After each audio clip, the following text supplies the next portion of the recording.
Советот на јавни обвинители не е надлежен да утврдува одговорност на обвинител. Државниот обвинител е тој што може да поведе дисциплинска постапка.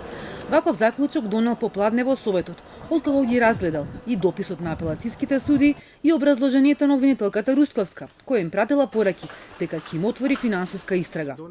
Првиот човек на Советот, Ацо Колевски, предпладнево за Телма објаснуваше дека тие одлучуваат како второстепен орган доколку има жалба. Имајќи го предвид интересот на јавноста, сепак донесовме одлука овој настан да го разгледаме, да ги разгледаме сите негови аспекти, да добиеме сознанија за истиот и да заземеме некаков неутрален став во однос на самиот настан и на постапувањето на јавниот обвинител и на судиите, пошто сепак ние не би требало однапред, како второстепен орган кој што ја испитува одговорноста, однапред да заземеме став во однос на ова прашање. Апелационите суди допис испратили до државниот обвинител. Јовески за Телма потврди дека постапка за Русковска не е отворена. Во овој момент не гледаме основи за покренување на дисциплинска одговорност на јавниот обвинител, но ќе почекаме да видиме што ќе заклучи Советот на јавни обвинители. Останувам на официјалниот став на обвинителството.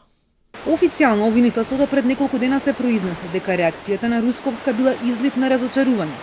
Слични се неофицијалните коментари оттаму, кои од во насока на тоа дека реакцијата на Русковска била човечка и без намера да се реализира како закана.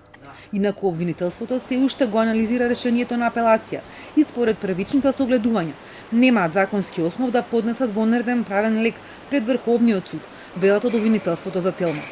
Тоа што од обвинителството не се задоволни на одлуката, не е доволно за жалба. Треба да постои повреда на закон за да се бара заштита на законитоста пред Врховен.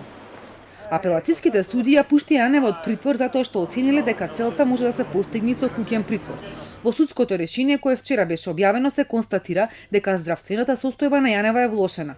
Но она што предизвика најмногу реакции во јавноста е тоа што судиите прифатиле дека Јанева е жена и самохрана мајка која се грижи сама за своите деца. Таа има 2 полнолетни деца, со кои претходно не живееше заедно и од кои постарата ќерка има и свое семејство. Но овие причини, наведени во решението за куќен притвор, не биле доволни за да се прифати гаранцијата на Јанева. Тројцата апелациски суди, Ничед, Кадри и Димитриевски, во рок од 5 дена 2 пати одлучувале по жалби на Јанева. Првиот пат за понудената гаранција во недвижен имот, која одбиле, а вториот пат за куќниот притвор. Извори од судот велат дека доколку ја прифателе гаранцијата, Јанева би требало да биде пуштена на слобода, а висината на понудениот недвижен имот од околу 200.000 евра сметале дека не е доволен.